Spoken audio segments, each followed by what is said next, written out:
सामने।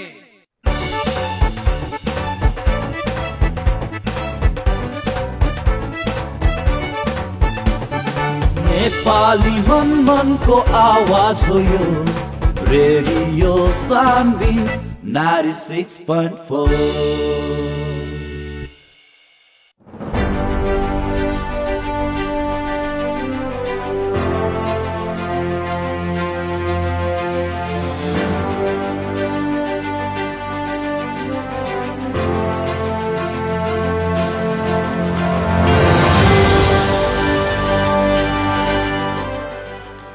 नमस्कार, प्रणाम, शुभ प्रभात अपने तमाम भोजपुरिया श्रोता लोग के सानवी FM 96.4 मेगाहर्ट्ज पर प्रसारित हो रहा भोजपुरिया दंगल कार्यक्रम आमने सामने के आज के इस श्रृंखला में हम मनोज पटेल अपने के फिर आज स्वागत कर रहा बानी। आमने सामने में देश के वर्तमान विभिन्न समस्या पर खुला बहस करते हमनी आ रहा बानी, चाहे विकास निर्माण के बात हो, चाहे अंधविश्वास के हो, रूढ़ीवादी सोच, भ्रष्टाचार, अत्याचार, चाहे धोखा फरेब, चाहे जनता संगे जुड़ल कौनो किस्म के समस्या हो, जनता के हरेक सवाल के हमनी सीधा जवाब खोजी ने हमनी के वक्ता लोग से, हमनी के अतिथि लोग से। और सीधा सवाल के सीधा जवाब आज खोजे खातिर हमनी के आज के कार्यक्रम में अतिथि के रूप में स्टूडियो में हम आमंत्रण कैले बानी जनता समाजवादी पार्टी के चर्चित नेता और वक्ता शिव पटेल के। उहाँ के आज हमनी संविधान जारी भइल 5 वर्ष में जनता के का मिलल का ना मिलल और वादा कहाँ तक पूरा भइल, ई विषय लगायत के सिर में रह के बातचीत करे के प्रयास कर रहा बानी। सबसे पहले शिव जी के हमनी के कार्यक्रम में हम स्वागत करें। अपने के हमनी के कार्यक्रम आमने सामने के दंगल में हम स्वागत करतनी। धन्यवाद।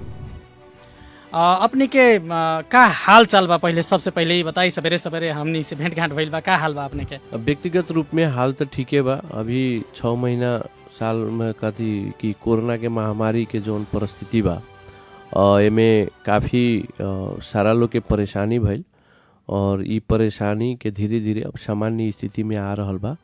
अब व्यक्तिगत रूप के अच्छा भइला के बावजूद भी सामाजिक रूप में अवस्था उतना बढ़िया नहीं खे, तथापि जीवन एगो डगर है, एकरा के आगाड़ी बढ़ावे में आदमी निरंतर रूप से लागल बा। शिव जी, संविधान दिवस 5 वर्ष हो चुकल बा।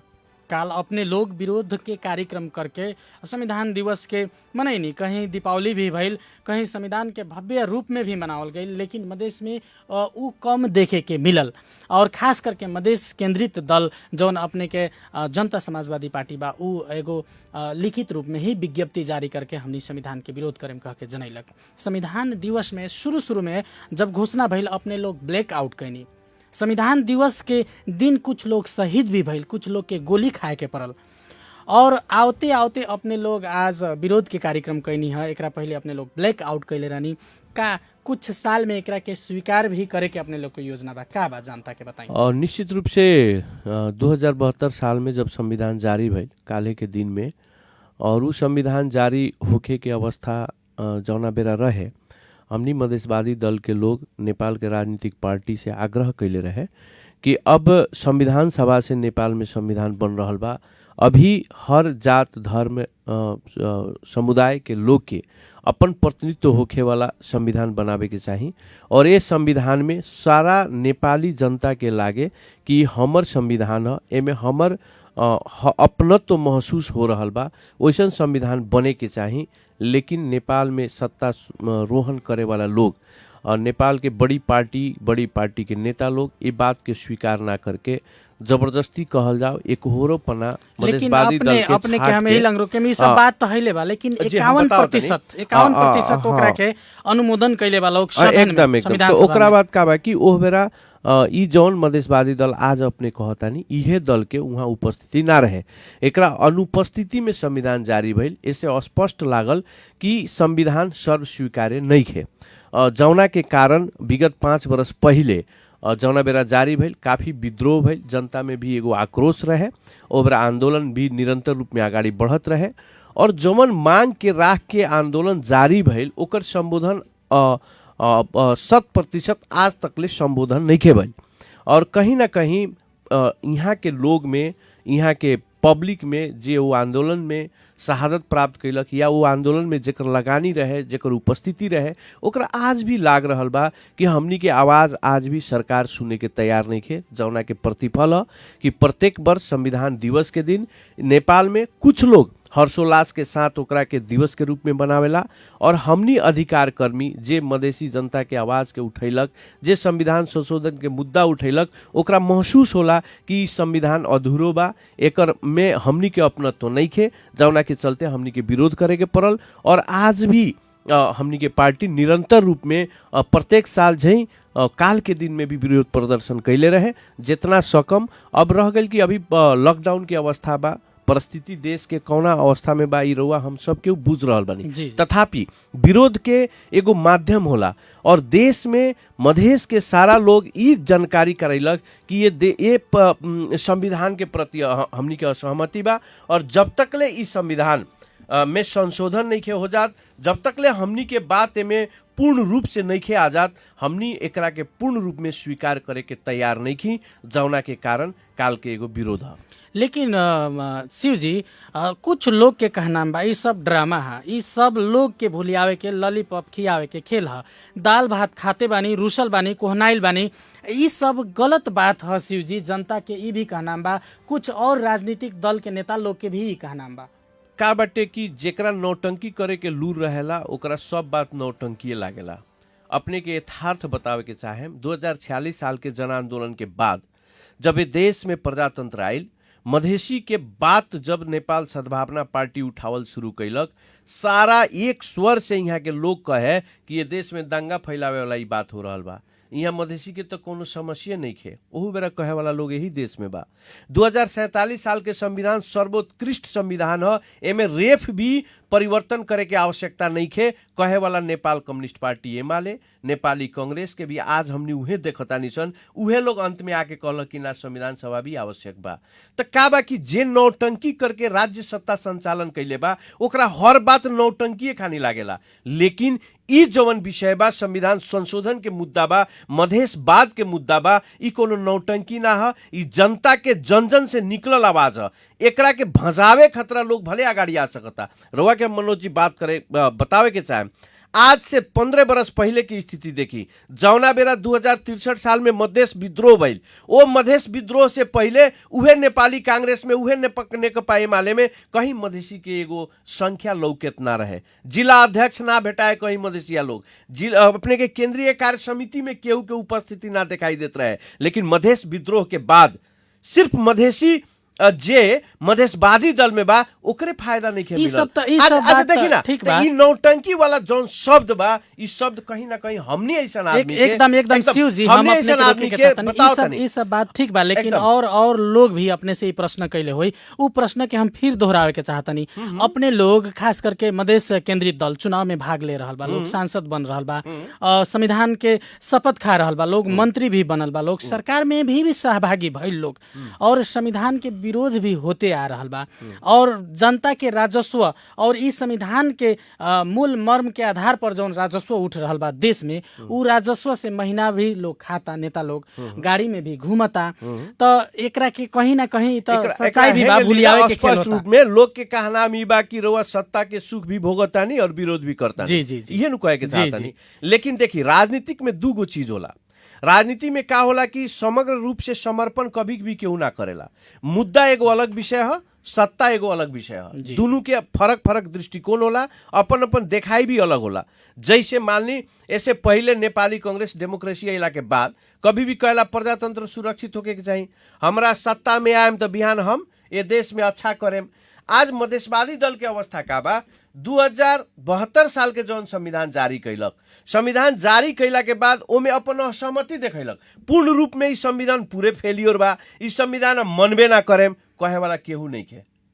वो बताई केहू नहीं खे कहले। ये संविधान के ना माने के मतलब कथी भइल कि हम ये देश में ना रहे, ये देश को छोड़ के जाएगा। लेकिन कहीं ना फर्क विषय बा। जी संविधान ना माने वाला और संविधान में संशोधन दोनों अलग अलग विषय है। गणतंत्र के हम मानता नहीं, लोकतंत्र के मानता नहीं, संघीयता के मानता नहीं। हमरा यही संविधान के भीतर जौन उपलब्धि मिलल बा, ओ उपलब्धि के रक्षा करते हुए, ओ उपलब्धि के फायदा लेते हुए हमर जौन संघर्ष बा, जहां तक ले हमरा पुगे के बा, ओकरा खतरा हम काम कर रहल बानी। आज देश में संघीयता आयल, केकरा चलते आयल? ये मधेशवादी दल के आयल। संघीयता आयल बा, संघ प्रदेश बनल बा। आज गांव में जौन किस्म के देखी ना, हर गांव में पैसा के फालाफाल बा, विकास के काम हो रहल बा, पैसा व्यापक इतना मधेश के लोग कभी देखले रहे? एगो गाविस में पहले 5 लाख रुपया आवत रहे, आज 6 गो गाविस के मिल के एगो गांव पालिका बनल बा जहां 50 करोड़ रुपया सरकार दे रहल बा। हम ओरी बाद में हमनी चलल जाई शिव जी, लेकिन हमनी के एगो बात हम अपने के पूछ लेवे के चाहतनी। अपने के ये कहनी है कि सत्ता भोग एगो अलग विषय है। जी जी जी, पद में रह के रहुआ का गलत करतनी का उ एगो अलग विषय हो गई, लेकिन मुद्दा अलग विषय बा।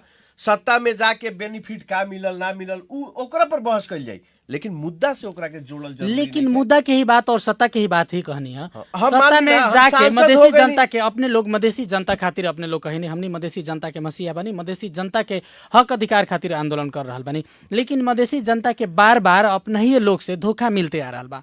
तत्कालीन मधेसी मोर्चा के नेता लोग शहादत प्राप्त करे वाला परिवार के 50 लाख रुपया हमनी देहम कह के अपने लोग के नेता लोग घोषणा कर दिल।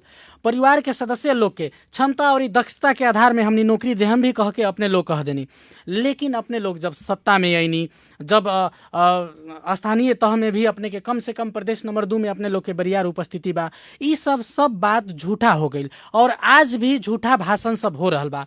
काल भी अपने लोग के कार्यक्रम में ई सब बात उठल रहे कि ई सब करे के चाही कि ना, काहे कि मतलब एगो खून से, एगो मधेसी के बेटा के खून से सिंचा के ई अपने लोग के सरकार बनल बा, तो कहीं ना कहीं अपने लोग के मधेश के विकास के प्रति, मधेश के सवाल के प्रति और ई मधेश के लोग के नौकरी रोजी रोटी के प्रति, खास करके हम मधेश केंद्रित दल और प्रदेश नंबर 2 के सरकार के जौन दायित्व होके के चाही वो पूरा कर रहल बा।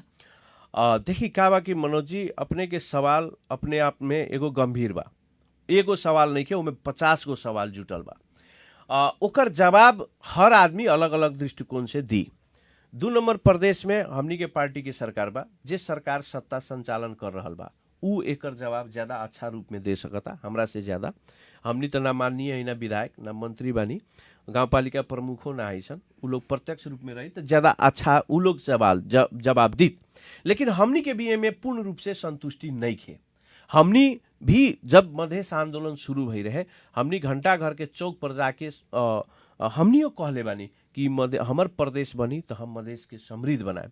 लेकिन आज हमनी भी समीक्षा कर रहल बानी कि हमर प्रदेश समृद्ध हो रहल बा कि ना। हमनी भी अपना पार्टी के भीतरे पर आवाज उठा रहल बानी सन कि कहीं ना कहीं जितना हमरा अधिकार मिलल बा उतना में भी हम अच्छा काम नहीं करे सकत, जौना के चलते बिहान जनता में हमारा अच्छा छवि बन सके, हम जनता के एगो सकारात्मक पहल कर सकी, ई अवस्था नहीं है। शत्रुघ्न जी के श्रद्धांजलि सभा अपने लोग मनैनी का अच्छा श्रद्धांजलि रहे उनका प्रति? खाली माला लगा दिला से, अरबीर लगा दिला से शहीद के शहादत के प्रति श्रद्धांजलि हो सकी सच्चा श्रद्धांजलि? देखिए, ई अपन अपन बुझे के तात्विक बहस बा। काल वही कार्यक्रम में हम भी ये बात रख ले रहनी कि ई फूल के माला लगा के श्रद्धांजलि पूर्ण रूप से मतलब नहीं के हो। जी जी, ई माननीय केहू बन गई, विधायक बन गई, उसे भी हमार सपना पूरा होके वाला नहीं खे। ई आंदोलन काहे ला भई रहे? शत्रुघ्न पटेल के हत्या काहे ला भइल? या वैसन 105 आदमी जे शहादत प्राप्त कैलक काहे कैलक? उ केहू के मंत्री बने खतरा ना कैले रहे, मधेश के मुद्दा संबोधन करावे खातिर ओकर संघर्ष रहे, और उ मूल मुद्दा ह जौन आज भी ओझेल में बा। ओकरा खतरा हमनी के संघर्ष के आगाड़ी बढ़ावे के आवश्यकता बा। केहू ए बीच में अपॉर्चुनिटी मिल गई, उ अपॉर्चुनिटी के भी पब्लिक के पक्ष में यूज करो, एकरा खतरा हमनी के बात करो। काल भी हम उहे बात कहनी हुआ, हमनी के केहू के मेयर बन गईला से मधेश के मुक्ति हो जाई, ई हमर बुझाई ना ह, ई हमर बुझाई ना ह। ओही से अभी के जौन अवस्था बा, हमनी के मुद्दा कहाँ तक ले संबोधन भइल ना भइल उ समीक्षा के विषय बा। पार्टी के भीतर भी बहस के विषय बा, अभी हो रहल बा कार्यकर्ता नेता के बीच में। ठीक बा, बीच में पार्टीगत एकता में थोड़ा सा लोग लागल रहला। मधेशवादी पार्टी के भी लोग बारंबार कहे कि एक एगो मुद्दा बा तो 4 गो पार्टी लेके का जरूरी बा घुमला के, कार्यगत एकता करके जाए के पड़ल। अभी संघीय समाजवादी फोरम और राष्ट्रीय जनता पार्टी के बीच एकीकरण भी भइल बा, एमे लोग लागल बा, और एकरा के प्रक्रियागत रूप में आगाड़ी बढ़ा के निश्चित रूप से ए पर समीक्षा होई, और पार्टी के भीतर जवन अभी काम हो रहल बा, जौन जनप्रतिनिधि लोग खास करके जे काम कर रहल बा उसे कहीं भी पार्टी संतुष्ट नहीं खे, पब्लिक भी संतुष्ट नहीं खे, पार्टी के नेता और कार्यकर्ता भी संतुष्ट लेकिन नहीं अपने खे। कहनी है कि वो काम में हमनी आगाड़ी बढ़ रहा बानी, लेकिन अपने के पार्टी राजपा और संघीय समाजवादी फोरम के एकीकरण के बाद ही सरकार परिवर्तन के ही बहस अपने के पार्टी में शुरू हो गई बा। तो जनता के अधिकार एक ओरी बा और सरकार परिवर्तन और मंत्री बने के खेल ई सब एक ओरी बा। दूगो विषय बाटे का, जनता के अधिकार खतरा ही सरकार होला, जी है जी कि ना। जब भी जौनो सरकार में रहे वाला व्यक्ति से जनता के प्रति अच्छा वर्क नइखे होत तो ओकर परिवर्तन कैल असंभव नइखे, ओकरा के कैल भी आवश्यक बा। और पार्टी के भीतर छलफल हो रहल बा कि कहीं ना कहीं अभी के वर्तमान सरकार में रहे वाला साथी लोग जौना हिसाब से पब्लिक में उतरे के चाही ओमे कहीं ना कहीं कमी हो रहल बा। वही से इस सरकार के कहीं परिवर्तन कैल जाओ कि व्यक्ति के चेंज कैल जाओ कि कोनो जरूरी नहीं के कि एक व्यक्ति निरंतर रही। हम बिहान आज पार्टी के काल महासचिव रहनी, हम अच्छा काम ना करे सकनी हो, दोसर व्यक्ति आके काम करी। तो काम करे के क्षमता जेकरा में होखेला ओकर कहीं ना कहीं छानबीन होखे के चाहिए। कहे के मतलब अपने लोग विश्वास करतनी कि प्रदेश नंबर 2 के सरकार जन भावना अनुसार काम नहीं कर सकत, असक्षम ही सरकार बा, परिवर्तन भी हो सकता। देखिए स्पष्ट बात बा का बा कि भाषा अपन अपन अलग किस्म से बा। प्रदेश नंबर 2 के अभी के वर्तमान जौन सरकार बा जौन रफ्तार में हमनी के अपेक्षा रहे वो रफ्तार में अभी काम नहीं के होत, उनमें कहीं ना कहीं कमी हो रहल बा। और हमनी के पार्टी के भीतर ही बात हो रहा बा कि सरकार में कहीं ना कहीं परिवर्तन की आवश्यकता बा। यदि एकरे निरंतर देवल जाई तो आज 3 बरस में जौन मिलल हो सकता यही अवस्था में बिहान के दिन में हमनी के कहीं बढ़िया उपलब्धि ना मिली की ई बात के समीक्षा भी हो रहा बा, छलफल भी हो रहा बा, जौना के चलते पार्टी के हो सकता सरकार परिवर्तन की आवश्यकता बा। रगल की मंत्री बनी ना मंत्री उ तो जी विधायक हुए न बनी तो सबके चाहना रहेला कि हम बिहान अच्छा काम करके दिखाई। हो सकता विधायक लोग बहुत बा, उन लोग में होई कि हमरा अपॉर्चुनिटी मिली तो हम अच्छा वर्क करके दिखा सकता नहीं। शिव जी अपने विकास निर्माण की भी बात कहनी है, हम ये बात की भी जोड़े के चाहें। जैसे कि अपने के कहनी है कि एकदम स्थानीय तह में बहुत ज़्यादा पैसा आइल बा, विकास हो रहा बा, विकास के गति ले ले बा कह के अपने बात बतानी है। लेकिन पर्सा जिला के ही हम संदर्भ जोड़म, ज़्यादा हम दूर तक ना जाए के चाहें। पर्सा जिला के 14 स्थानीय तह में प्रमुख सहित 11 गो स्थानीय तह में अपने लोग के बरियार उपस्थिति बा। लेकिन नेता लोग के देखल जाओ, मेयर लोग के, गांव पालिका प्रमुख लोग के अगर देखल जाओ तो उ लोग के एगो गाड़ी के मुँह बा, एम्बुलेंस किने के प्रति उ लोग के ध्यान नहीं खे, दमकल किने के प्रति ध्यान नहीं खे, लेकिन महंगा महंगा गाड़ी स्कॉर्पियो पर चढ़े के उ लोग के ध्यान बा। तो कहीं ना कहीं मधेश आंदोलन के ई मूल मर्म तो ना रहे। हमनी के मधेश के तो हमनी हरेक दिशा से, हमनी हरेक क्षेत्र से पिछू आइल बानी, शिक्षा में पिछू आइल बानी, गरीबी के भी हमनी के सूचकांक कोई सही है बा, बेरोजगारी के भी अवस्था वही सही है बा हमनी के मधेश में। और पर्सा जिला के भी मधेश के ई जौन सिनारियो बा उ कुछ अलग नहीं है। तो उ छोड़ के हमनी के द्रुत गति के जौन विकास चाहिए उ छोड़ के हमनी के कहीं विचलन के तरफ हमनी के जा रहल बानी। आए में खास करके अपने लोग के पार्टी भी जौन बा लीडिंग ना कर सक रहल अवस्था बा, एकरा के कैसे अपने समीक्षा करें? देखी का बा कि परिवर्तन एक बैग कुछो ना होला, परिवर्तन भी पार्ट होला। पहले हम कहनी है कि संघीय संरचना ये देश में हमनी के सपना रहे कि संघीय संरचना होई तो स्थानीय निकाय के विकास होई।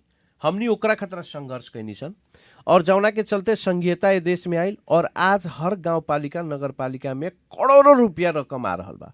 ई बात हम कहनी है 100% सत्य बात बा। तो अब तो हमरा केंद्र सरकार के गाड़ी देवे के अवस्था तो नहीं खे कि तू हमरा के पैसा नहीं खदेत। काल के दिन में तो हमनी कहत रहनी कि मधेश के विकास काहे नहीं खे होत, यहाँ बजटे नहीं खे, हमनी कहत रहनी। तो सरकार तो बजट देता नु, ये हमारी उपलब्धि है, बजट देता, उससे हम खुश बानी। लेकिन भ्रष्टाचार और लूट ना सुनी ना पहले, लेकिन ओकर प्रयोग कौना रूप से हो रहल बा ई चिंता के विषय बा। खुशी कौना मामला में बा कि काल तकले हमरा गांव पालिका नगर पालिका में रकम ना रहे, आज रकम पर्याप्त बा, लेकिन ओकर प्रयोग बढ़िया ढंग से नहीं के हो। प्रयोग भी बढ़िया ढंग से एकरा के हम ऐसे व्याख्या करें शिव जी, हम एकरा के ऐसे व्याख्या करें भ्रष्टाचार और लूट बहुत ज्यादा बा। सुनी ना का बा कि भ्रष्टाचार लूट बात के विषय आवता नहीं, हम वही पर का बा कि स्थानीय निकाय में तो आ गई, लेकिन एकर ड्राइवर जे बा, जे संचालन करे वाला लोग बा, कहीं ना कहीं ओकरा में ढंग तरीका ना भइला के चलते आज ही अवस्था बा। ओमे भी का खाली पार्टी दोषी बा, ओमे भी जनता भी दोषी बा।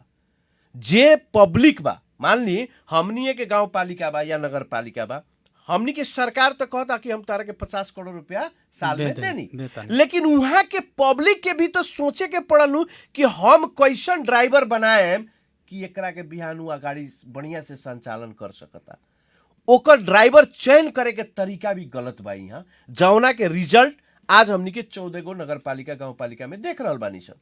अपने देखी राजनीति करे वाला लोग कहीं ना कहीं अभी साइड बा, जे समाज सेवा करे वाला लोग बा उ कहीं ना कहीं अलग बा, लेकिन काल के दिन में जे व्यापार कैले रहे, जे गलत तरीका से पैसा कमैले रहे, जे गलत कारोबार करके आगाड़ी बढ़ रहे, आज उ राजनीति में सक्रिय बा और ओकरा से हमनी अपेक्षा रखतानी कि समाज के सेवा कर देवे, समाज के अच्छा काम कर देवे। लेकिन शिव जी ई बात अपने के ई बात सही बात, ये बात के भी ई बात के भी जवाब अपने के ई बात एकदम सही बा, लेकिन पार्टी के एगो विधि रहेला, एगो सिस्टम रहेला। अपने लोग के जिला कमेटी बा, केंद्रीय कमेटी बा, अपने भी एगो पार्टी के एगो महासचिव रह चुकल आदमी बानी, आज एकीकरण भइल बा, अपने के अभिन्न पद का बा उ अपना जगह पर बा, लेकिन अपने लोग भी तो जिला कमेटी के बैठक बैठ के ई स्थानीय तह में विकास निर्माण के बात में जनता के जनगुनासो आ गइल, भ्रष्टाचार भइल, ई सब विषय में टीका टिप्पणी करके जो ट्रैक से बाहर जा रहल अभी का बा कि ओकरा के ट्रैक में आवे के बताओ। देखी ना अभी का बा कि लोकतांत्रिक धार में जौन किस्म के पार्टी के रोल होके के चाहिए, अभी कहीं ना कहीं वो पार्टी फेलियर अवस्था में बा जी अभी। और ऐसे हमनी के खतरा भी बा, हमनी ऐसा आदमी एगो लोकतांत्रिक पद्धति खतरा काम करे वाला आदमी, जैसे अभी एक कोविड-19 के अवस्था देखनी है ना जी। आज जिला के स्थिति देखी ना, जिला में सीडीओ मालिक बा, जिला में सीडीओ मालिक बा, एसपी मालिक बा, ओकरा सामने ना यहाँ के माननीय के चलता ना विधायक के, क्योंकि कोनो पूछ नहीं के, काहे पूछ नहीं के, यहाँ के राजनीतिक दल के असक्षमता के कारण पूछ नहीं के। काल के दिन में वह अवस्था ना रहे, काल के दिन में बिना पार्टी के सर्वदलीय बैठक से सीडीओ और एसपी आगे ना बढ़े, और आज के स्थिति बा कि वह सीडीओ और एसपी जो निर्णय करता ओकरा आधार पर पार्टी चलता। दोनों फर्क विषय बा, तो कहीं ना कहीं राजनीतिक दल में भी कमी कमजोरी बा, हमरे पार्टी में बा। हमने की कहती हमारे पार्टी बहुत सुपेरियर बा, बहुत अच्छा काम कर रहा बा, लेकिन हमनी के आगे जो लोग आइल बा वो लोग के काम की अवस्था देख के ये पर पार्टी के भी चिंता के विषय हो गइल बा। अभी देखी ना हर पार्टी में बहस हो रहा बा, अभी केंद्र में जी हम अपने के ही लंग रोके हमनी के कार्यक्रम के अंत के ओर आ गइल बानी।